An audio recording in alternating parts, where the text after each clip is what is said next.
So welcome everyone to the second workshop, especially those participants and community members who are joining us for the first time today. Hopefully after the first workshop, your community was able to reach out to local community partners and invite them to this workshop. And if you were not able to have community partners join today's workshop, that's okay. This will be an iterative process and you'll have access, of course, to the worksheets going forward.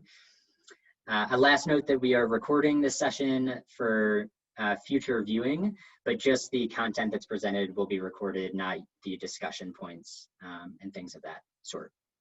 So let's go ahead and dive in. This slide should be fairly familiar to those that were in the first workshop. This is the timeline of the cohort and what we're going to be covering at every step of the process in developing an inclusive Solarize Light campaign. So the first workshop was on developing those partnerships, and today we're really focusing on the campaign structure and setting the goals and responsibilities. And then next workshop in November is when we'll be working on reducing some of those financial barriers, and the rest of the workshops are listed there as well. But focusing today on structure and goals, we have 3 desired outcomes for participants. The first one is to set quantitative campaign goals. The second is to understand the different campaign structures that are out there and their associated timelines. And lastly, to determine the roles, responsibilities, and associated time commitments for different team members. So we'll have a worksheet that the first half is focused on that first goal or first outcome, and the second half of the worksheet will have you working on those last 2 outcomes.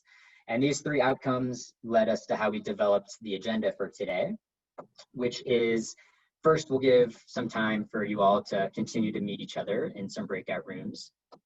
And then the first main part of the workshop is going to be setting goals. So Tushar from RMI will be giving a short presentation on the importance of setting goals, what tools you can use, things of that sort, how to translate the priorities from the first workshop into goals in this workshop. And we'll have some time for breakout exercises for each individual city to work on the first half of a worksheet to develop those goals. And the second main part of this workshop today is on determining the campaign structure and roles and responsibilities. So I will be actually filling in for Laura Rigel from the Philadelphia Energy Authority, who unfortunately at the last minute had something come up with her family, so couldn't join us today to present. So I will do my best to fill in and go into the details of a local government run Solarize campaign and what are the associated timeline and roles and responsibilities for that type of campaign. And then we'll hear from Angela DeMonbrin and Jasenia Rivera from Solar United Neighbors to speak to the solar co-op model and their associated roles and responsibilities of more of a community organization running a campaign. And we'll have some time to fill out the second half of that worksheet and for each city to work on in some breakout exercises. And then we'll wrap up for the next steps for the next workshop. The first part of today's workshop will cover goal setting for the campaign, and you'll be working through a worksheet on goal setting with community partners soon. So before that, in the next few minutes, I'm going to preview that briefly by talking about how goals will inform different sections of the campaign. I'll offer suggestions for creating concrete, quantifiable goals. And then also highlight some types and sources of baseline data that might be useful for goal setting and for measuring those goals. So we're really starting with goal setting because writing out goals should help us clarify our priorities and also set out ambitious targets to work towards. So to start, we're going to be going through this process of working with community partners to create goals, and that might be somewhat iterative. We might realize that we need additional partners based on the goals we've set. And then as we bring on new partners, we might need to redefine those goals to reflect our shared priorities.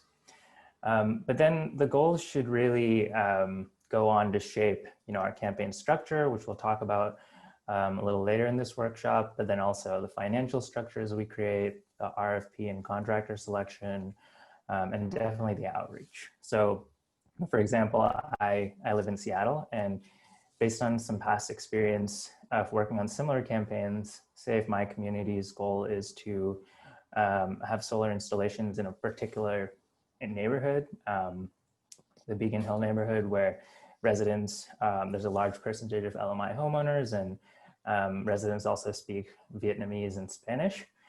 We might try to say partner with a community organization from that neighborhood that hopefully has multilingual staff and outreach capabilities. And then with them, we might say, create a loan loss reserve so that we can get better financial terms. We might choose to prioritize locally owned businesses in the RFP so that they have some roots in the community. And we may decide that a referral sign-on bonus is a good strategy in this community based on the community organization's experience. So that's all of those would really stem from our goals, and that's why we really want to start by explicitly stating what our goals are.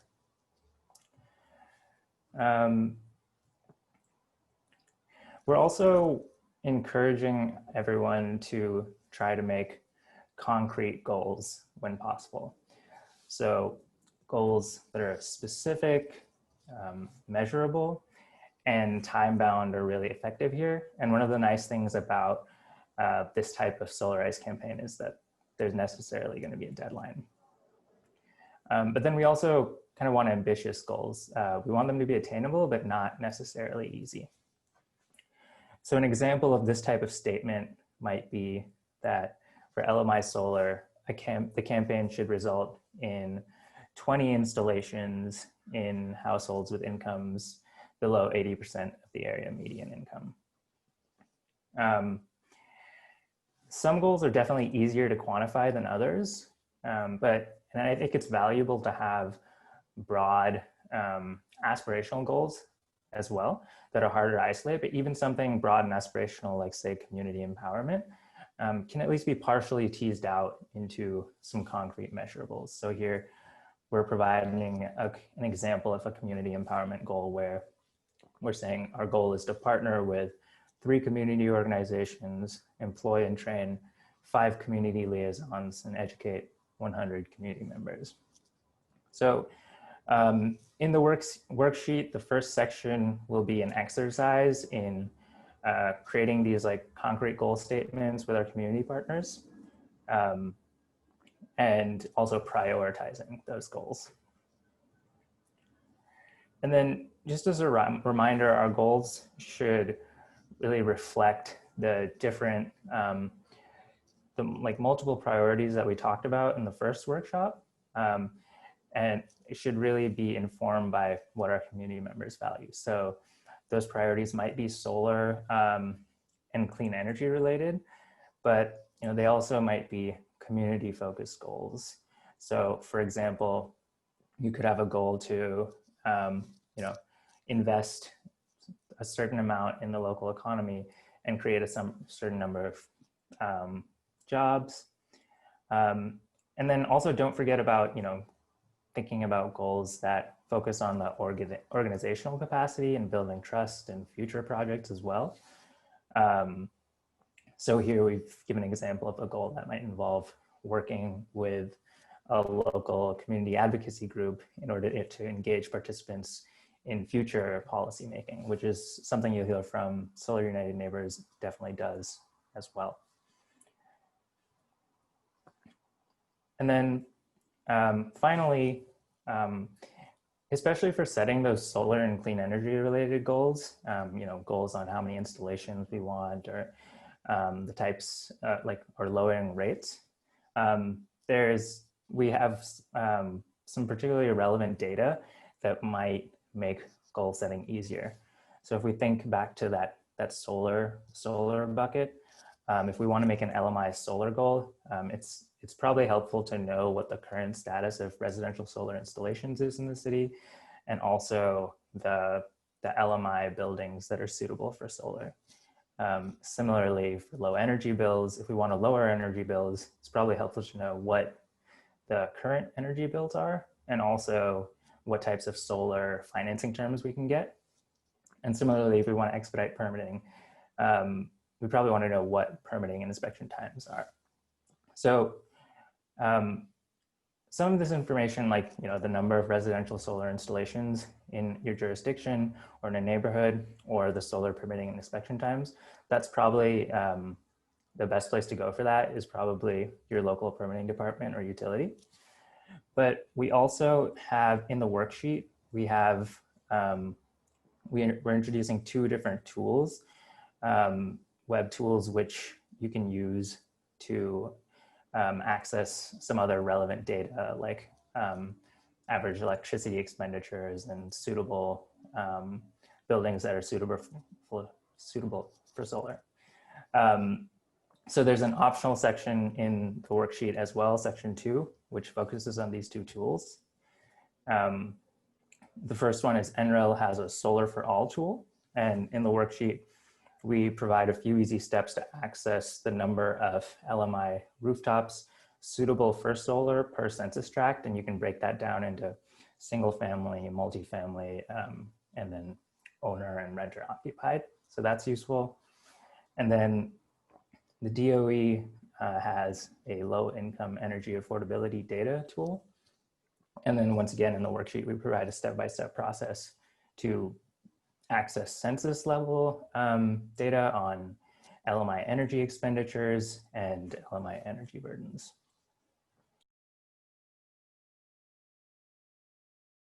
So the rest of this workshop today is going to focus on determining the campaign's structure, so process and timeline, as well as the roles and responsibilities. So as I noted at the start of the workshop, I will be filling in for Laura Rigel from the Philadelphia Energy Authority, who unfortunately at the last minute was not able to make it. So I have put some slides together to summarize the typical Solarize campaign from a local government perspective of the local government running the Solarize campaign, and what those timelines and roles and responsibilities typically look like. And then after that, we'll hear from Angela and Jasenia from Solar United Neighbors to speak on kind of the other side of the spectrum from a community organization-led campaign, and what the solar co-op roles and responsibilities and timeline looks like. And then we'll have time for participants, again, to fill out the second kind of aspect of that worksheet that you started on in the goal setting. Okay, so starting off with a typical Solarize campaign following a common process. So there's flexibility here. It's pretty fluid depending on the campaign and the city or county's own timeline. But typically you're looking at around a year from start to the last installation. And we've aligned our cohort in the similar process of a typical Solarize campaign. So the first 2 months typically being developing the right partnerships, determining the structure. So these are the first 3 workshops that our cohort is focusing on. So the first workshop being community-based organization mapping and partnerships, today on the roles and responsibilities and structure and timeline, and then the third workshop in November is going to be on financial partners. So the first 2 months are really kind of setting the table there. And there's usually afterwards around 3 months for developing the RFP and selecting the installer. So in developing the RFP, there's the evaluation criteria that are important to determine in coordination with the installer selection committee. So developing that committee, determining who's on that, what criteria should be in the RFP, and then from that, reviewing those bids and selecting an installer. And that process usually taking around 3 months. Laura had noted that the first time the Philadelphia Energy Authority went through that process, that was a few months longer, since it was the first time they went through it and were getting their feet wet. But now they've kind of tightened it up to only a few months there. And in parallel, as that's going on, planning for the campaign for the outreach and communications includes developing the materials and plans for communications and media, working with community-based organizations on that outreach plan, and making sure that everything is ready to go for the active campaign. And that active campaign, usually being around 5 months, might be a month or so less, or a month or so longer, depending on the specific government's decisions there. But that active campaign is where you're hosting the events, managing participant enrollment, fielding any questions that come up, working with the installers to provide them with the leads from the campaign, and all of that. And the installations typically occur during signups to make sure there's not an overload at the very end, as well as a few months after participants sign up. So working with those installers to ensure there's a quick turnaround time, and coordinating with residents that do sign contracts early on to allow them to do a solar tour or live installation as part of the campaign. So this is kind of a general timeline for a typical local government-led Solarize campaign. There's obviously flexibility here depending on the campaign that's chosen.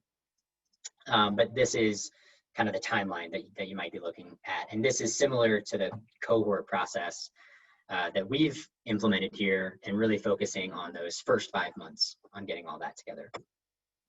As far as roles and responsibilities for a local government run campaign, there's obviously going to be more responsibilities on the local government side for that type of campaign. So I'm going to go through a couple of roles here, and in a local government run campaign, who is typically responsible there. So obviously the project manager in this situation would be the local government if they're running the campaign. For the communications and outreach and event coordination, typically the local government will continue to do that if they're managing the project, but potentially, those community-based organizations may also play an important role here in, if not leading, then playing an important role in making sure that those are successful events. And then where a potential consultant or kind of other category comes in is on the participant enrollment, on if there's a web page that has to be developed outside of the municipal operations web page, help with the web page and enrollment logistics, and potentially a technical expert on solar questions that come up. And Laura had let me know that with the Philadelphia Energy Authority's campaigns, they are kind of the technical expert when it comes to permitting. So they field those questions, and they actually utilize the installers for some of the solar technical questions that come up. Then where the frontline community-based organizations can really play a role is, one, just being representative of that community. So making sure that they're involved in the decision-making process with the RFP, with the communication and outreach strategy, with where events are located, things like that, as well as potentially in the volunteer area as well, coordinating volunteers. The last bucket of roles listed here is around the RFP. So developing the RFP and selecting the installer. And in Philadelphia Energy Authority's situation, they developed the RFP from a template, selected the installer, etc. But this is actually a role that the community-based organization can really be involved in, and we recommend are really involved in making sure that the evaluation criteria in the RFP are reflective of the community's priorities, and also that either the community-based organization, a representative from that organization, or community leaders are involved in the installer selection, so that all the burden is not explicitly on the local government. And this is, again, this is kind of a generally typical scenario here. Every campaign is different, and this is not a one-size-fits-all, but just wanted to provide a little bit of an overview of a typical campaign, what roles different organizations might play. And how that, in summary, leads to some advantages and disadvantages of more of a local government-led campaign versus a community organization-led campaign. Some of the advantages that Laura had passed to me was specifically being able to utilize multiple city departments. So working with procurement to help with the RFP, working with their communications staff on a lot of the media and communication strategy, working with their permitting department on making sure that the permitting is streamlined, and their community outreach staff really making sure that the campaign reaches the community. Some other advantages is that the local government being a big the main organization that's running the campaign legitimizes it to both installers that respond to the RFP as well as residents to know that the local government is backing this effort. And that can also lead to increased press coverage, especially when there's support from key leaders. So city manager or mayor for a city, if they're supporting the campaign, that leads to kind of easy press coverage wherever they go. Some disadvantages is that this obviously requires more time from city staff and requires them to be knowledgeable to field some of those campaign questions. As well as in the RFP, it does place some more burden on them to select the installers unless they're involving, as I stated before, community-based organization staff and community leaders on that selection committee to make sure that the community's voice is part of that selection. And the last thing I'll note before turning it over to Solar United Neighbors to speak to their kind of role and responsibilities in their solar co-op model is that the idea here is, not to select exactly one or the other, but to utilize strategies to really prioritize some of these advantages and then mitigate some of these disadvantages. So hopefully after hearing from this presentation and then as well as Solar United Neighbors, it will help inform you in your decision making on what roles and responsibilities your team can play. Thank you, Ryan. Yesenia Rivera with Solar United Neighbors. I'm going to go over our solar co-op process, and my colleague Angela is going to walk you through roles and responsibilities. Next slide. We can skip forward. So our solar co-op process is broken down into about 3 sections. The first is the grow phase. We start with outreach. We ask the folks that have signed up to the co-op to tell their friends and their neighbors, to post on social media, on listservs, so that we can grow and build the co-op. We also include roof assessment during this stage. And we do this to help protect homeowners, avoid wasting anyone's time, and it also helps make the participation in the RFP more attractive to installers and generates more competitive bidding, which is good for the customers. We assess their roofs based on shading, orientation, and the size of the roof, and we let the co-op members know if we think they're qualified for solar or not. Sometimes we know those satellite images are incorrect or out of date. So if they send us an email saying, oh, that tree's no longer there, we'll assess their roof again. This process takes, the sign up and grow process takes about 1 to 2 months. Like I said, we ask folks to share the word and build a co-op. And then we move to the RFP process. Next slide. So during this RFP process, once we have about 20 to 30 folks, we issue a request for proposal. We ask installers to compete to work with the group. Typically, installers have about 2 weeks to respond. Every RFP is different because when folks sign up, they let us know what matters to them. Is it the warranties? Is it the pricing? Is it a community organization? So there's no way of telling what the selection committee is going to focus on. And that makes it very different from RFP to RFP. Because our template is so long, our bid template is so long, what we do is that we break it down into a spreadsheet. And that way folks are comparing apples to apples because every installer responds to the RFP in a different way. And we don't want folks distracted by shiny presentations. We want them to be able to compare apples to apples. So we break it down into a spreadsheet. We share that with the selection committee. Participation in the selection committee is entirely voluntary, but typically we get about 5 to 15 volunteers that are co-op members. They want to have a say in who's selected as the installer. We used to meet at people's homes. It would take about 2 hours. Nowadays, we're doing everything online. It still takes about 2 to 3 hours, depends on how many bids we have. We're there as technical assistants. We're not there to influence the decision one way or the other. The decision is in the hands of the selection committee. We walk them through the bid. We answer any questions they may have. We are an installer neutral organization, so we try to stay like that. But we also have experience and opinions on these installers that we've worked on or worked with for a long time. And we share that honestly with the selection committee. At the end of the meeting, they'll make a decision on which installer they want to work with. And following that, the installer will then start contacting folks about a week or two after that. Next.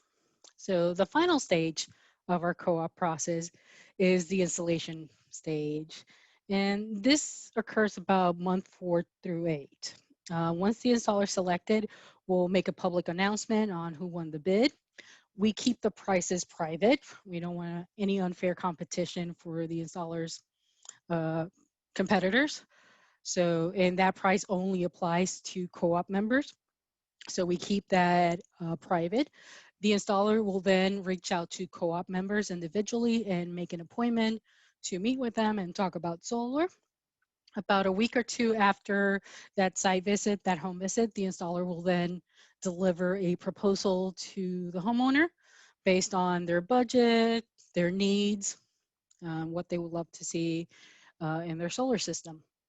And at that point, the homeowner or the co-op participant has a decision whether or not to sign the contract.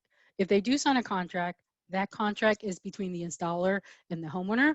It's not with us. They sign directly with the installer. Now, we do get a referral fee from the installers that do go ahead and sign a contract.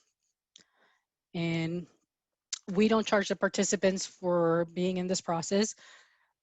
It's completely free to them. We walk them through, we give them the education, the technical assistance during even the installation process. We are there to serve as technical support, troubleshooting, even consumer advocacy. If they have any questions about their proposals, we'll look at them, we'll walk them through them and answer any questions they may have so they feel comfortable entering into the contract if that's what they choose to do.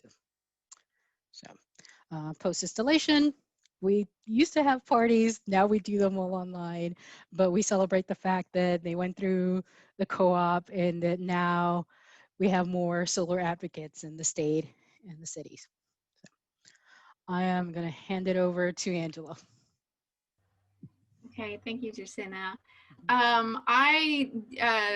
That was a terrific example of our process overall. And so what I will talk about is our roles and responsibilities, as well as the pros and cons.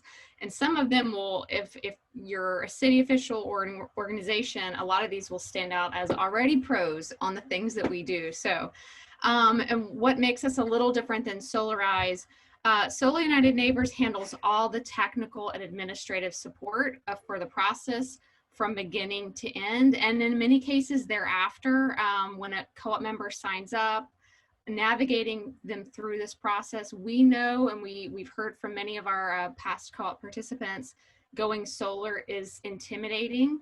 A lot of times they do not reach out to their salesperson or their chosen installer to ask basic questions. They reach out to us.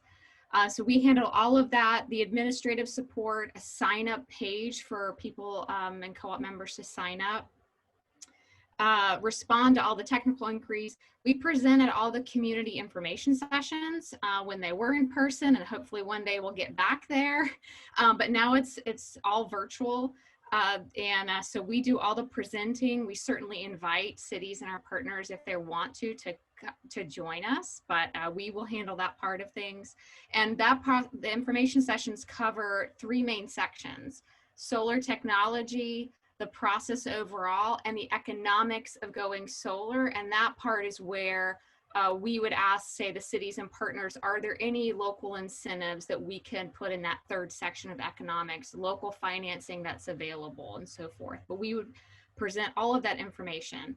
We facilitate the entire RFP process and the selection and that was mentioned earlier, as well as installer management. And what that means is after the installer is chosen by the co-op members themselves, they sign an agreement with Solar United Neighbors to honor the pricing, honor the timeline, and so forth. And the installer management piece of that is we meet with them weekly to go through our list of people and we check on how it's going. Why is this person hasn't been reached out to yet? Where are they in proposal?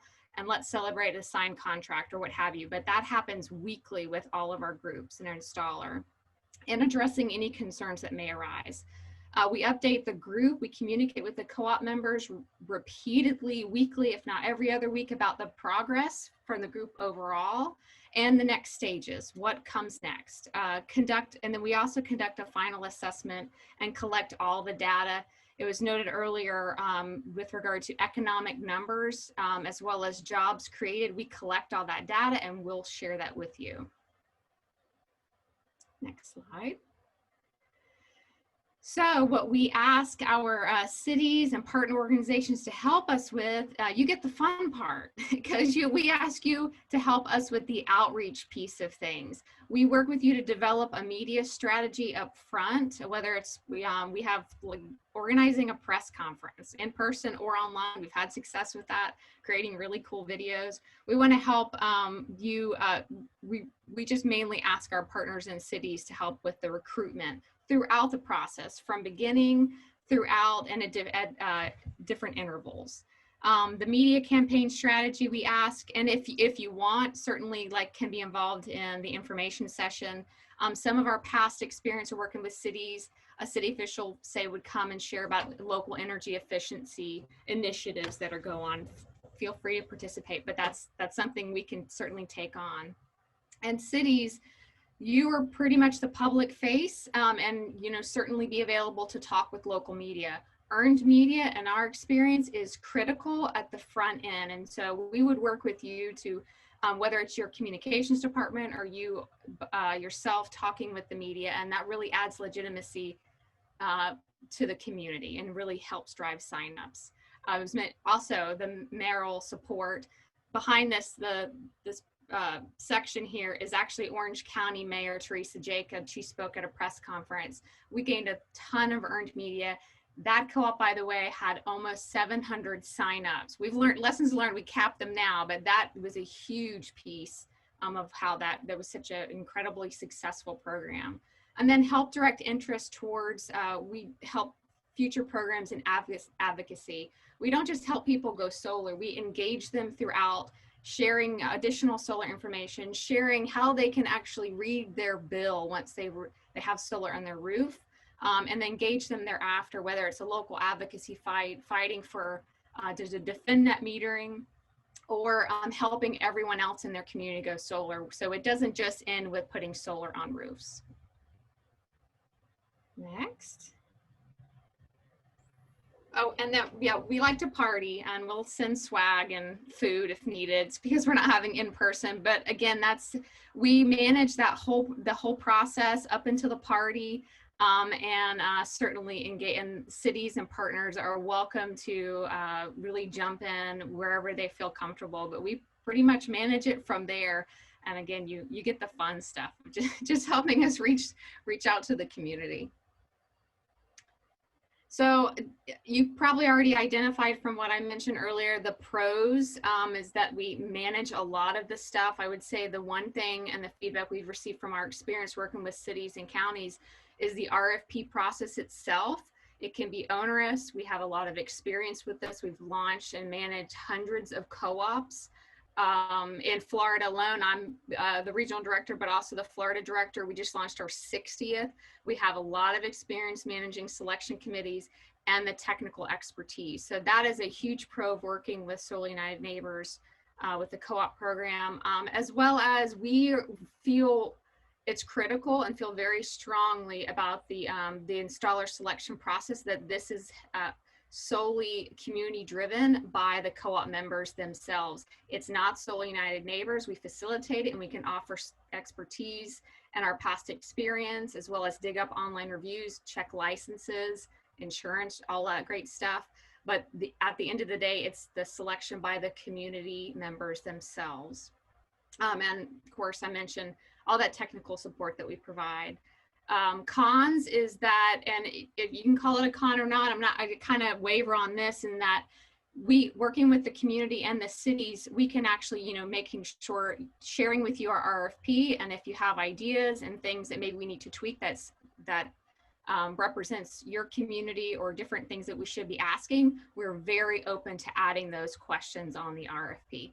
And you are more than welcome to actually observe the process if you'd like. But you don't have to manage it. And that's what Solar United Neighbors does. Now we've got about 5 minutes for Q&A. I'd like to open it up to anyone that has questions to ask the Solar United Neighbors or even myself. If we don't get to everyone's questions, feel free to put your questions in the chat as well, and we can follow up.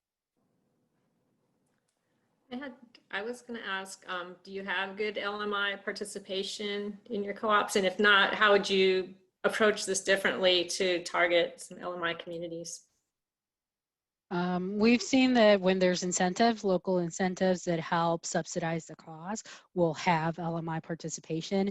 In DC, we ran 3 co-ops under the Solar for All program, which covers the cost of installation for these folks. And during those 3 co-ops, we had 150 folks go solar. Half of them, 73, were low to moderate income folks. We're doing something similar in Indianapolis, where we're helping folks with grants go solar and as part of our co-op, and we have about 25 folks that have signed up for the program to go solar. Cost is the biggest barrier for them. It's not lack of interest. When we've talked to them about the benefits of going solar, they've been very receptive, is whether or not they can afford to do so. Yeah, and I'll quickly just add on that in the 3rd workshop, our next one, we're going to really focus on those financial barriers facing low and moderate income residents. So that I'll just, another plug there, that's going to be a really important workshop for addressing a lot of those barriers. So just a plug there. And I saw that Steve raised his hand, and then we've got a written question from Christopher, but let's go to Steve next and then Christopher after that.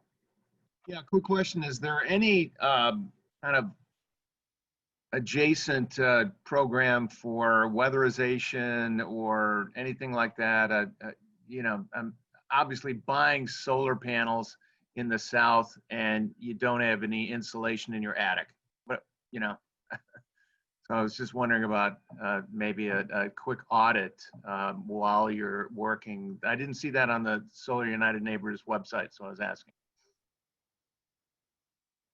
No, but we, and this would be something that we would ask our partners, do you know of any type of energy efficiency partner organization that we can also share their information, or if there's any sort of local rebate that's being offered? And we would share that, say, at our information sessions with the community and really help to get the word out and elevate that so it can be really all encompassing, like a full energy efficiency. If there's something like that, that is a struggle. I'll be quite frank in that we ask that, and there's not really many programs out there. But even if, say, the local utility has some sort of rebate, we're more than willing to share that with the community, because a lot of times those initiatives and programs aren't widely marketed at all, and so we can certainly help on that front. But I'll also share too, what I wanted to mention is that part of our process too, and a lot of this is aligned with many of your goals, whether it's we're ready for 100 or what have you, is that we also share EV and storage information within our information sessions. And I did note that on one of the actual goals, and just letting you know, we share, whether it's EV information, part of our RFP shared EV charger that people can have installed when they put solar on the roof. So it's really kind of laying the groundwork and the pieces beyond putting solar on the roof. We're happy to do more on the front side, like energy efficiency and weatherization. We just got to help, you have to help us get that information so we can share it. Thanks. And then Christopher asked whether the municipality pays Sun directly or Sun makes revenues through the installer fees only.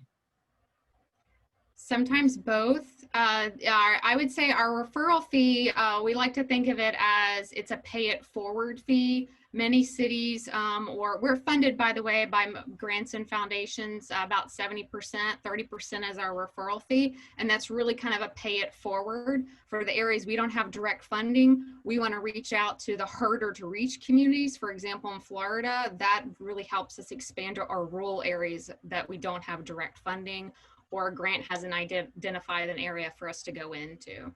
So it really could be both. It's not one or the other. If a city that's supporting us, like for example, St. Petersburg, we still certainly charge that referral fee. And by the way, it's $600. And like Yesenia said, it's not a separate line item whatsoever. And it's still, it's not large enough to where the installers aren't bidding competitively. And I'll also note that there's other organizations specifically in this cohort that are helping to run Solarize Light campaigns as well outside of Solar United Neighbors, including Viridian, Solar Crowdsource, PosiGen. So just want to acknowledge that this isn't saying that there's only two options here. This is just an opportunity where we wanted to have some organizations share their experiences, and I think we'll pull in other organizations going forward on these workshops. So just wanted to note that as well. So for next steps, first, as I've mentioned so far, is try to finish up this workshop's worksheet with your Solarize or Solar Co-op team. So if you weren't able to get through that full worksheet, which I'm sure none of you did, try to find time to work on that and meet with the necessary community partners to get that kind of finalized. If you need to, you can review the content. This workshop's recording, as well as the written content and worksheets, will be on our private web page. And I'll send that in our follow-up email with the one-time password to get to that web page that has all of our recordings and information. And then the third workshop, not only we'd like you to RSVP for that to let us know if you're coming, but also in advance of that, if you have any financial partners that you're considering working with on this effort, let me know so that I can invite them and add them to the invite list to make sure that they can attend if possible. And a note that is Wednesday, November 18th at this time, 2 to 4 p.m. Eastern. It was changed from November 25th. So just make sure that you have the updated invite for November 18th. And that's about it. I will send a follow-up email likely on Friday that summarizes the next steps as I did after the first workshop. But that's about it. A reminder that you can head to that website to review all the resources, but thank you for your time. And I think we're right at the hour here.